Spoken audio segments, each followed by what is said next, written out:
Mayroong mga gabing mga matay di mapikit, pati ang diwa ko ay bakit di na maidli. Ang limot sa iyo'y hindi pa rin masumpungan.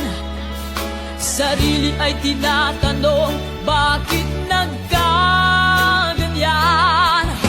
Umasa ng anong tagal dahil akala ko ako na ang lahat-lahat para sa tulad mo. Malilimutan ko pa ba ang bighating ito? Ngayong tuluyan na ika'y wala sa piling